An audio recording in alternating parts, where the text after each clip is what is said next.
दोस्तों, मेरा नाम है मदन लाल मधु और आप सुन रहे हैं प्रसिद्ध लेखिका निदा आर निदा की लिखी कहानी तुम अगर साथ देने का वादा करो। दोस्तों, गतांक से आगे भाग नंबर 4 सुनिएगा। वाइन और गोल्डन कलर के लहंगे में, नफीस मेकअप में औलिया की गोरी रंगत दमक उठी थी।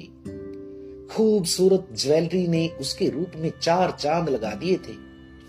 पुराने गुजरे वक्त की छाप उसके चेहरे और दिल से मिट चुकी थी। मोहब्बत उसके गालों की सुर्खियों में नुमाया रही थी। वह बेहद नफासत के साथ कदम उठाते हुए स्टेज पर आई थी। काशिफ की नजरों की तपिश उसके गालों को और भी दहका गई थी। वहीं काशिफ भी ब्लैक कोट सूट में हैंडसम लग रहा था।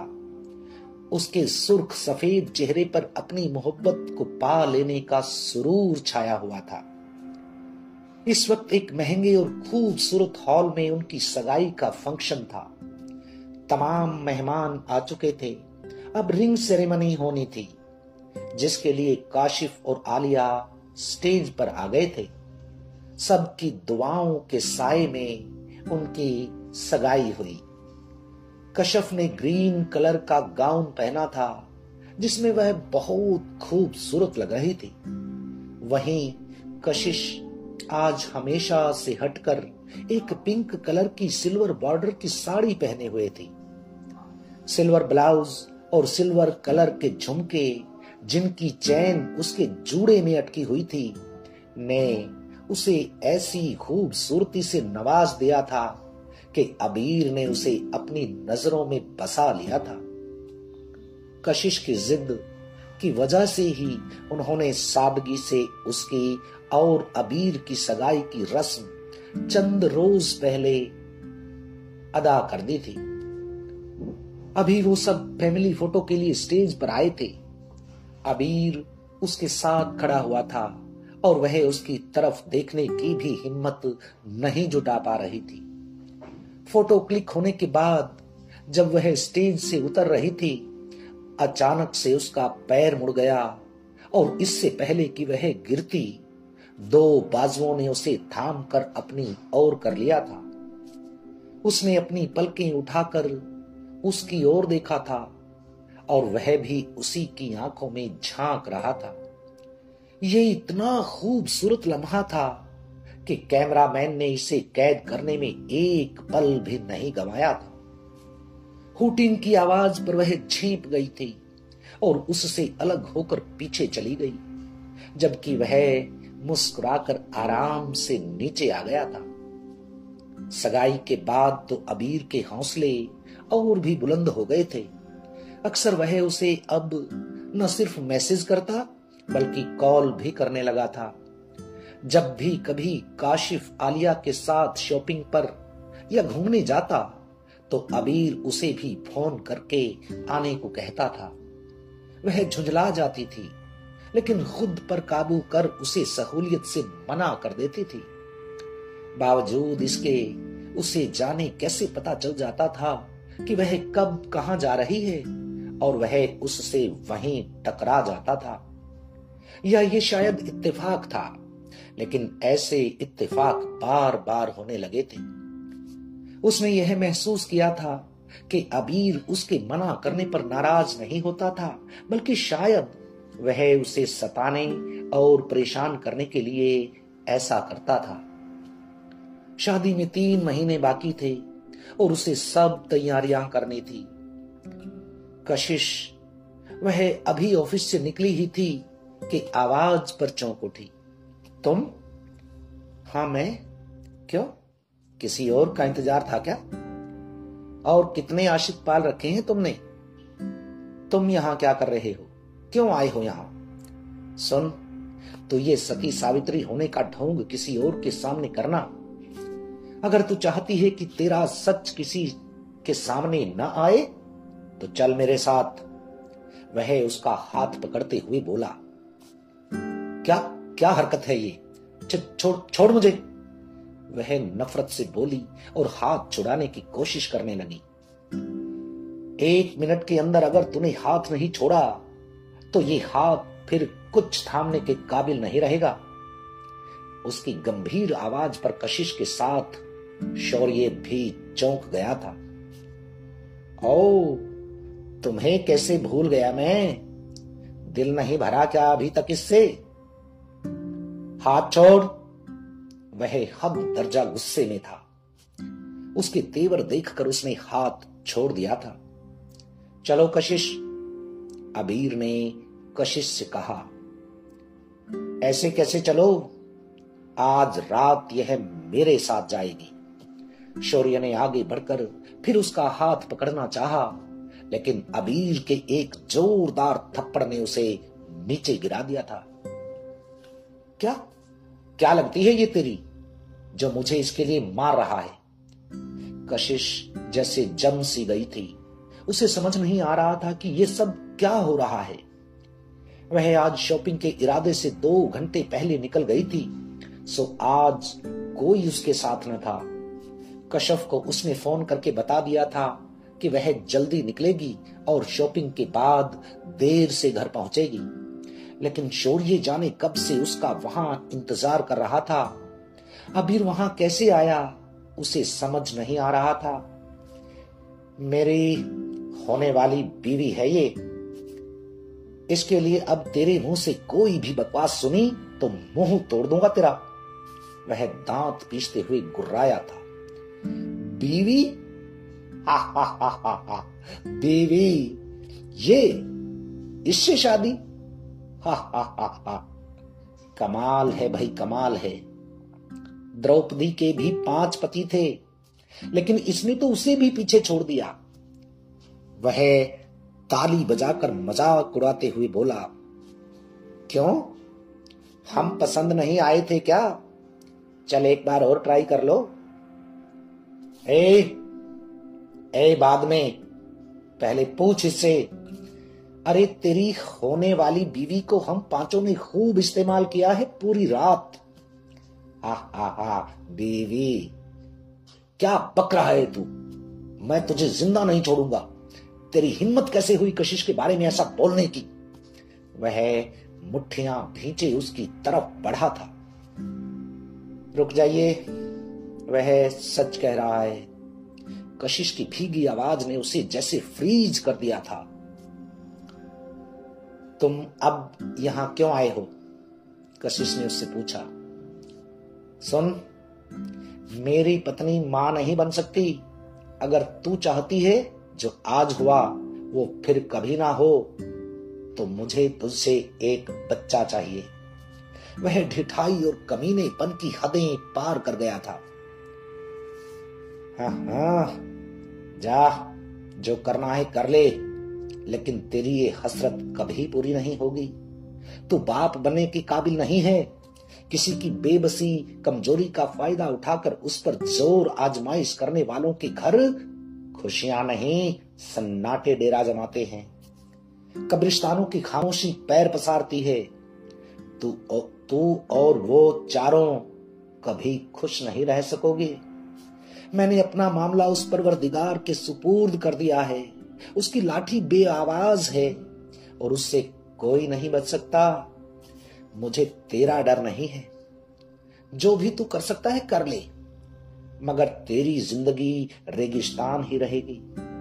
इतना कहकर वह तेजी से रोड क्रॉस कर गई और इससे पहले कि अबीर या शौर्य उस तक पहुंचते, वह ऑटो में बैठकर वहां से चली गई थी। तो ये सब कुछ तुम्हारे सामने इस तरह आना था। चलो, ये ही सही। अब ना तुम्हारा कोई सवाल होगा और ना मेरी खामोशी। अब तुम अपने रास्ते और मैं वह सोचते सोचते शिद्दत से रो पड़ी थी। उसका माजी उसे पुकारने लगा था। घर आकर उसने दरवाजा बंद कर उससे टेक लगा ली थी कि जैसे उसे कोई ले जाएगा। अभी न तो काश ने सुना था और न ही कशफ ने। वह अकेली थी तो जी भरकर रो सकती थी। उसे ना तो अपने कानों पर एतबार हुआ था और ना ही अपनी आंखों पर। यह कैसा इंकिशाफ था जिसने उसके सोचने समझने की ताकत छीन ली थी। वह उसके सामने चली गई और वह फ्रीज हुआ खड़ा रहा। वह तो आज उसके साथ शॉपिंग पर जाने वाला था। कशफ ने उसे फोन करके बताया था कि कशिश आज जल्दी निकलेगी और उसने मार्केट जाना है।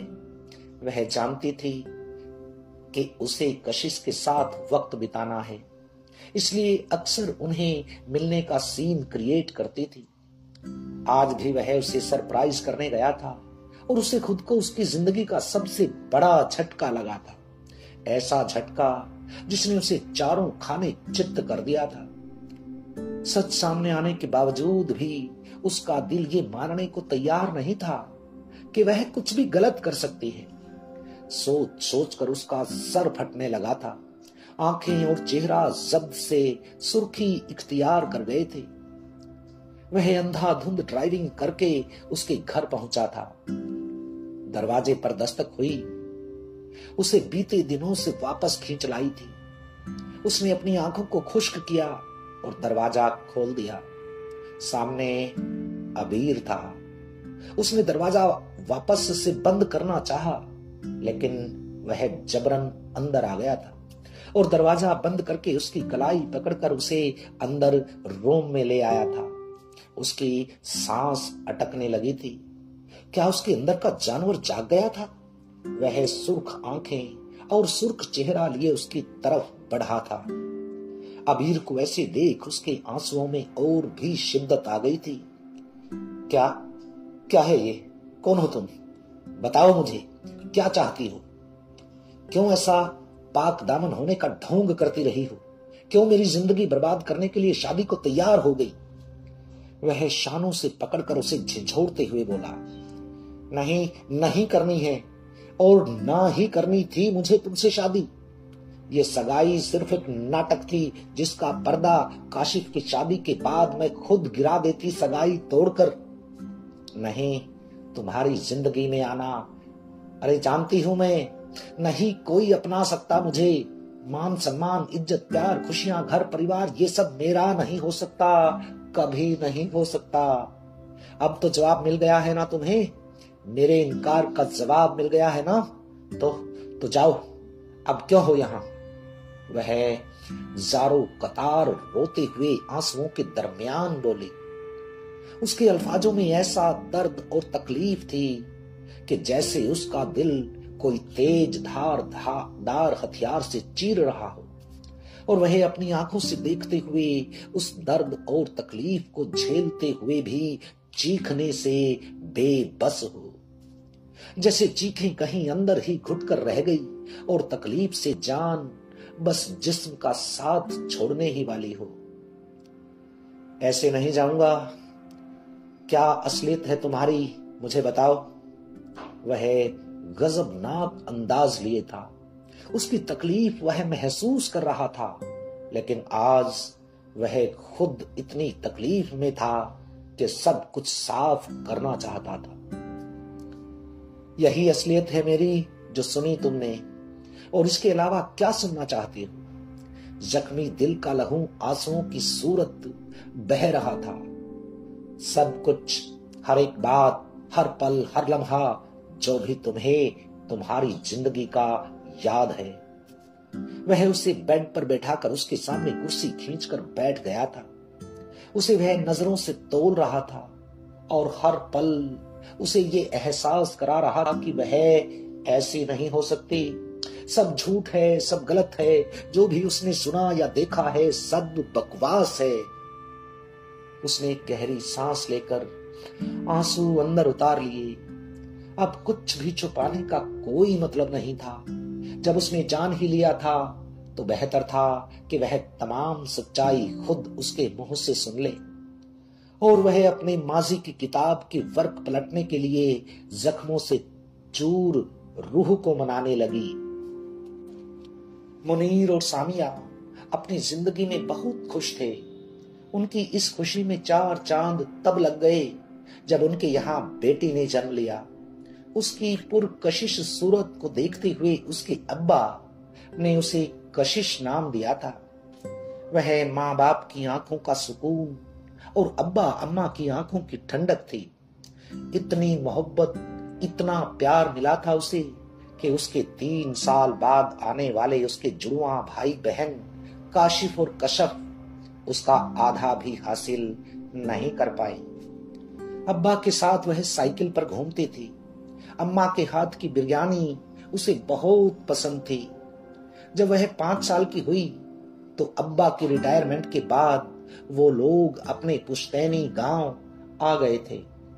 उसके चचा अपनी सरकारी नौकरी थे और चची उन्हीं के साथ थी।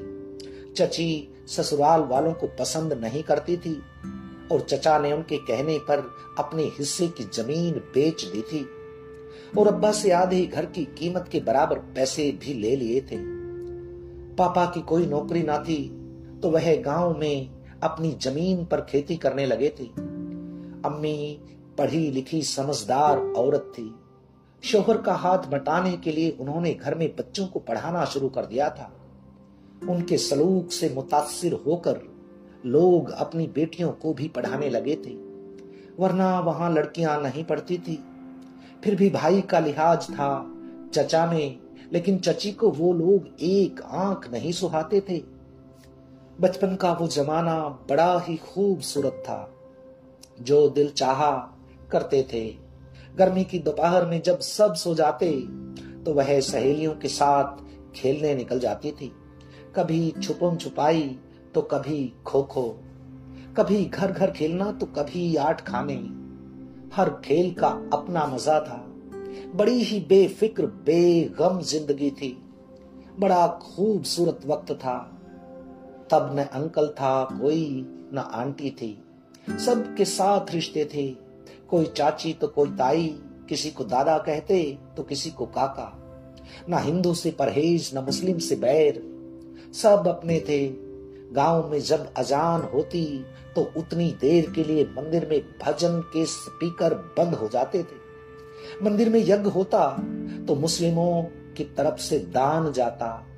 मस्जिद की तरफ से जलसा होता तो हिंदू भी बढ़ चढ़कर हिस्सा लेते। ना कोई नफरत, ना कोई बैर। किसी भी घर में खाना खा लो, कोई परेशानी नहीं।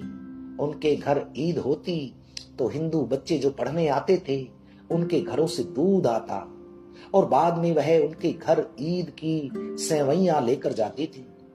दिवाली और जन्माष्टमी पर घर में मिठाइयां आती। सब बहुत दिलकश था। उसे जिंदगी का पहला झटका 8 साल की उम्र में लगा, जब अचानक हार्ट फेल हो जाने से अब्बा का इंतकाल हो गया। और दूसरा तब जब उनके 6 माह बाद ही अम्मा भी उन्हें अलविदा कह गई। लेकिन जिंदगी धीरे धीरे ढर्रे पर आ गई। उसने भी ना समझी को अलविदा कह दिया था और 10वीं के साथ ही वह भी अम्मी के साथ पढ़ाने लगी थी। अपनी पढ़ाई के बाद जो वक्त बचता वह उसमें पढ़ाती थी, कढ़ाई सीखती थी, कभी पेंटिंग करती। घर में वह अपने भाई बहन की बच्चों और पढ़ने वाले बच्चों की दीदी बन गई थी। ज्यादातर बच्चे हिंदू समाज के थे। मुस्लिम अभी भी कम तवज्जो देते थे इस तरफ। अब धीरे धीरे आबो हवा बदलने लगी थी। राजनीति बदली और साथ ही सबका रवैया भी। अब लोग धर्म को बचाने के लिए सजग हो गए थे और ये भूलने लगे थे कि प्यार मोहब्बत से रहना सबसे बड़ा मजहब है। अब अजान होती तो भी फुल वॉल्यूम में मंदिर में भजन का स्पीकर बजता। जब हवन होता तो मुस्लिम कन्नी काटते, लेकिन चूंकि गांव में हिंदुओं की तादाद ज्यादा थी तो बोलबाला भी उन्हीं का रहता। पता नहीं इन नेताओं को क्या मिलता है नफरतों का जहर घोलकर। आम इंसान तो तबाह हो बर्बाद हो जाता है, लेकिन ये अपना गंदा खेल खेलने से बाज नहीं आते। हिंदू मुस्लिम को लड़ाकर कभी अंग्रेजों ने मुल्क को बांट दिया था तो इन्होंने दिलों को बांट दिया। इंसान की इंसानियत छीन ली। आज इंसान से बेहतर जानवर हो गया है और फिर भी हम लोग नफरतें पाले बैठे हैं। अब लोगों को इंसान होने पर नहीं, हिंदू या मुस्लिम होने पर गर्व होने लगा था। उसके पास जो हिंदू बच्चे पढ़ने आते थे उनकी तादाद घटने लगी थी। इस बदलते माहौल से अम्मी और पापा के साथ वह भी दुखी थी, लेकिन अब इन सब की आदत हो चली थी। उनकी आज भी गांव में बहुत इज्जत थी। अम्मी के पढ़ाए हुए बच्चे आज नौकरियों पर लगने लगे थे। वह भी अपनी पढ़ाई पर बहुत ध्यान देती थी। अक्सर देर रात तक पढ़ती। अभी वह 12वीं के एग्जाम से फ्री हुई थी। पापा कशफ और काशिफ को गर्मी की छुट्टी में कुछ दिनों के लिए चचा के यहाँ छोड़ने गए थे और गांव का माहौल एकदम से बेहद खराब हो गया था। किसी बात पर हिंदू मुस्लिम झगड़ा हो गया जिसने भड़क कर दंगे का रूप ले लिया था। पापा बड़ी मुश्किल से घर तक पहुंचे थे। अम्मी बार बार बस यही कह रही थी कि हम लोग भी यहां से चले जाते हैं, लेकिन उन हालात में निकलना नामुमकिन था। दंगा इस कदर भड़क गया था कि इंसान ने इंसानियत को शर्मसार कर दिया था। कभी किसी का घर जल रहा था तो कभी बेरहमी से किसी को कत्ल किया जा रहा था। दिन में पुलिस नाम के लिए और खाना पूर्ति के लिए चक्कर लगाती थी, लेकिन रात में कोई देखने वाला न था। और ऐसी ही एक रात थी जब घर के तीनों अफराद डर से घर के एक कमरे में बंद थे और जरा सी भी आहट उन्हें और भी डरा देती थी। तभी दीवार से कूदकर कुछ लोग अंदर सहन में आ गए थे। उन्होंने साफ महसूस किया था अम्मी, पापा और वह खुद खौफ से सिमट गए थे। पापा ने पास में रखे छुरे और लाठी पर अपनी पकड़ मजबूत कर ली थी और अम्मी ने हाथ में चाकू पकड़ा हुआ था और दूसरे हाथ से उसका हाथ थामा हुआ था। कौन है ये लोग? क्या चाहते हैं? या अल्लाह हिफाजत कर हमारी। कशिश डर के मारे दिल ही दिल में दुआ मांगने लगी। दरवाजा जोर जोर से पीटा जा रहा था और गुजरता वक्त उन पर और भी ज्यादा खौफ तारी कर रहा था। अचानक धाड़ की आवाज के साथ दरवाजा खुला और फिर जो चेहरे नजर आए उनसे उसे थोड़ी राहत मिली थी। ये तो वही थे जिन्हें अम्मी ने पढ़ाया था, लेकिन अम्मी पापा जाने क्यों हथियार थामे हुए थे अब तक। और इस क्यों का जवाब जल्दी ही समझ आ गया था उसे, जब वो लोग जान लेने के लिए हथियार थामे उनकी तरफ बढ़े थे। बहुत बकबक करते हैं ये सारे, आज इनकी जबान काट के रख देंगे। कहते हैं धर्म कुछ नहीं होता, अच्छे इंसान बनो। मुल्लों का देश बनाना है सालों ने। ढेर लगा रखा है बच्चों का पैदा करके, सालों सबको मार देंगे आज। वह उन्हें हैरत से देख रही थी। ये वो थे जो कल तक हाथ जोड़कर नमस्ते करते थे, कभी ऊंची आवाज में बात तक न की थी, जो कहा सर झुकाकर सुना। आज इतनी नफरत, इतना जहर क्यों? ये क्या हो गया है? ये क्या कर रहे हैं आप लोग? अम्मी ने कभी भेदभाव नहीं किया है, उन्होंने कभी गलत का साथ नहीं दिया। वो आपको पढ़ाया है उन्होंने, ऐसा कैसे कर सकते हैं आप? अच्छा इंसान, चुप, बिल्कुल चुप। तुझे तो आज देखते हैं। आशीष ने उसे देखते हुए बेहुदे तरीके से होठों पर जबान फेरी थी। वह डर और नफरत से सिमट गई थी। आज रात तेरी जवानी हमारे नाम, शौर्य ने ढिठाई से कहा। पापा ये बर्दाश्त नहीं कर पाए थे। उन्होंने उन्हें बाहर निकलने को कहा था, लेकिन वो लोग उन पर टूट पड़े थे। अम्मी उन्हें बचाने के लिए उनकी तरफ लपकी और वह शौक से जम गई थी। उसकी आंखों के सामने राजीव ने अम्मी के पेट में चाकू से एक के बाद एक कई वार किए। उन्होंने चंद लम्हों में ही दम तोड़ दिया था। कशिश, भाग बेटा, भाग जा बच्चे, भाग। पापा उन्हें रोकते हुए चिल्लाए। वह भागती उससे पहले ही शौर्य और रुपेश ने उसे पकड़ लिया था और दूसरी ओर आशीष और अमित ने पापा के सर पर लाठी से वार किया था। वह गिर पड़े थे। और इससे पहले कि वह संभल पाते, उन्होंने उनका बेरहमी से कत्ल कर दिया था। वह गला फाड़ कर चीखी थी, लेकिन उसकी पुकार सुनने वाला वहां कोई न था। अब वो सारे वहशी दरिंदे उसकी तरफ बढ़ रहे थे और वह खुद को रूपेश और शौर्य की पकड़ से जी तोड़ कोशिश के बावजूद छुड़ा नहीं पा रही थी। माँ बाप की खून से लथपथ लाशें उसके सामने पड़ी थी। तकलीफ की इंतहा थी, लेकिन वह उन लोगों से खुद को छोड़ने की भीख मांग रही थी। उन्हें ऊपर वाले का, उनकी मां बहनों का वास्ता दे रही थी, मगर ये सब उनके वहशीपन को और बढ़ा रहा था। वह जो अबीर के सामने बैठी हुई सब बता रही थी, उसने एक मर्तबा भी नजर उठाकर उसे नहीं देखा था। अब तो उसे आंसू रोकने मुश्किल हो गए थे। जब्त की इंतहा हो गई थी। अपने हाथों से वह अपने सिले जख्मों को उधेड़ रही थी, तो तकलीफ तो लाजमी थी ही। वह उठ खड़ी हुई और उससे रुख फेर कर खड़ी हो गई। वह मेरी जिंदगी की ऐसी काली रात थी जिसकी फिर कभी सुबह नहीं हुई। उन लोगों ने मेरे कपड़े फाड़ डाले, मुझे जी भर कर नोचा, कसोटा और एक के बाद एक सब ने। उसने बमुश्किल अपनी रुलाई रोकी और फिर जब उनका दिल भर गया तो मेरे रौंदे कुचले हुए वजूद पर एक चादर डाल दी। शायद मुझे मरा हुआ समझकर कफन डाल गए थे। अब वह बर्दाश्त ना कर सकी थी और फूट फूट कर रो पड़ी थी। अबीर का चेहरा और आंखें लाल हो गई थी। वह भी अपनी आंखें नम होने से नहीं रोक पाया था।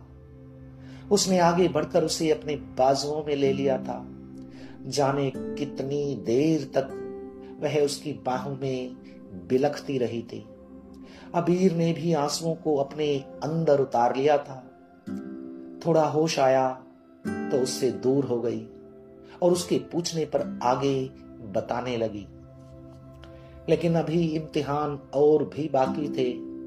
जब मुझे होश आया तो मैं हिलने की हालत में भी नहीं थी। चचा सामने खड़े थे। मैं बस साकित निगाहों से उन्हें देखती रही। मालूम हुआ 2 दिन बाद होश आया था मुझे। अम्मी पापा के पोस्टमार्टम के बाद उन्हें सुपुर्दे खाक कर दिया था। उनके 40वें पर रिश्तेदार भी आए थे चचा के यहाँ, और सबकी नजरों में मेरे लिए हिकारत और मेरे भाई बहन के लिए तरस था। मैं खुद में और अकेली हो गई थी। उस रात के बाद रोज सोचा कि अपनी जान दे दूं, लेकिन मैं ऐसा भी न कर सकी। बहुत बुज़दिल थी। सब करीबी थे, लेकिन अपना कोई ना निकला। सबको लगता था कि मेरा दिमागी तवाज़ुन बिगड़ गया था। मैं ना किसी से मिलती थी, न कोई बात करती थी। ऐसा इसलिए था कि शर्म से मरने को जी चाहता था। किसी से नजरें मिलाने की हिम्मत ना होती थी। ऐसा लगता था कि हर कोई मुझ पर हंस रहा है। सब में उन 5 दरिंदों का अक्स नुमाया होता था। रातें डर के मारे जागते हुए खामोशी से रोते हुए गुजारती थी मैं।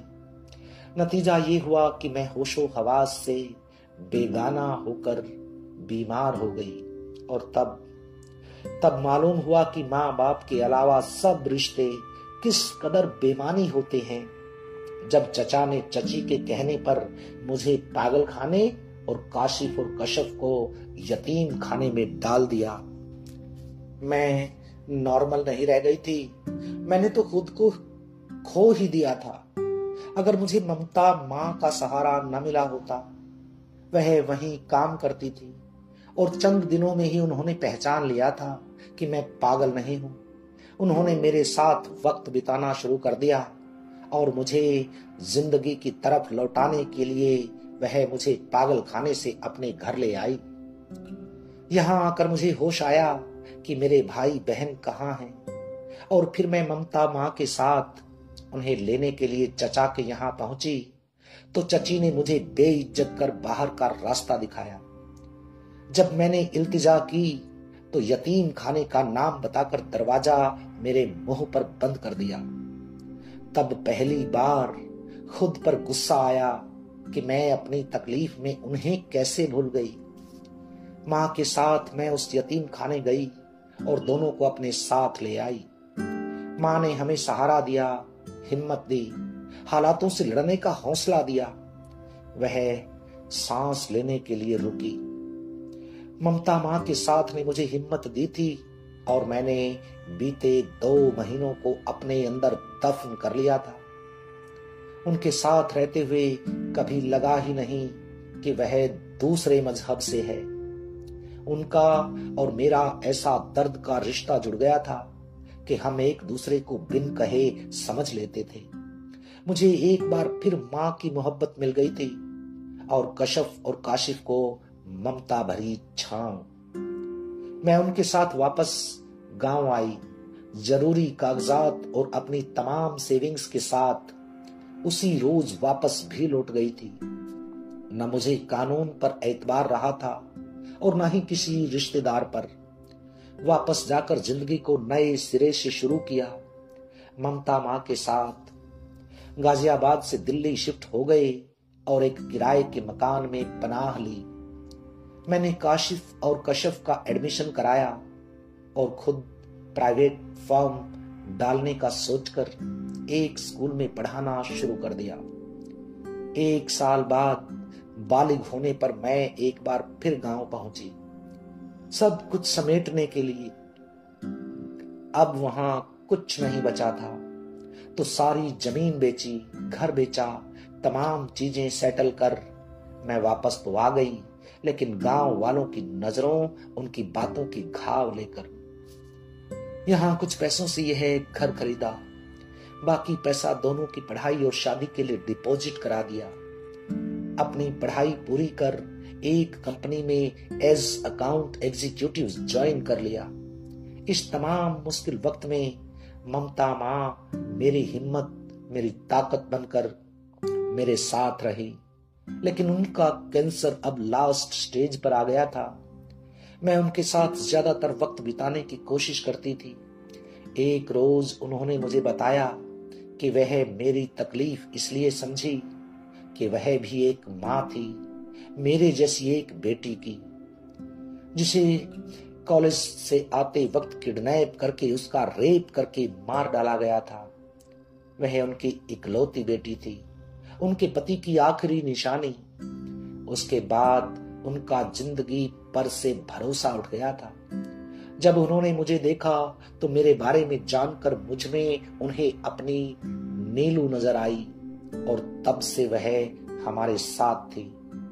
लेकिन वक्त और किस्मत ने मां का आंचल एक बार फिर हमारे सर से खींच लिया और तब से आज तक हम अकेले हैं। हमारा हम तीनों के अलावा अपना कहने के लिए कोई नहीं है।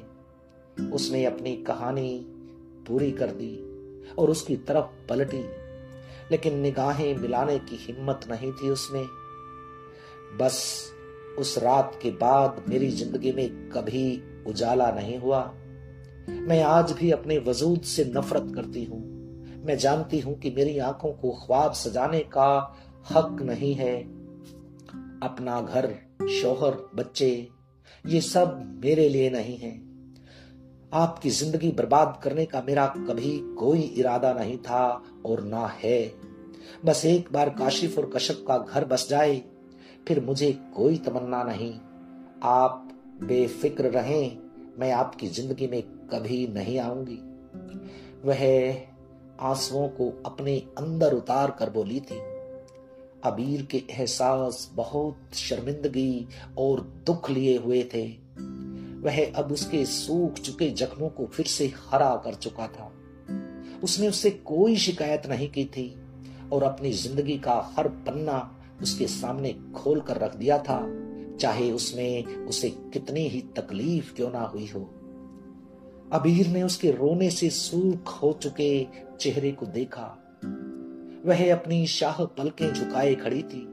सर पर से लाइट पर्पल दुपट्टा ढलक गया था। उसके चेहरे पर बीते वक्त का दर्द बिखरा होने के बावजूद मासूमियत थी। वो मासूमियत जिसे कोई दरिंदगी, कोई मुश्किल, कोई परेशानी मिटा नहीं पाई थी। उसका दिल चाहा वह उसे बढ़कर अपनी बाहों में समेट ले, और वह शायद ऐसा कर भी लेता अगर डोरबेल न बजी होती। वे दोनों ही चौंक गए थे।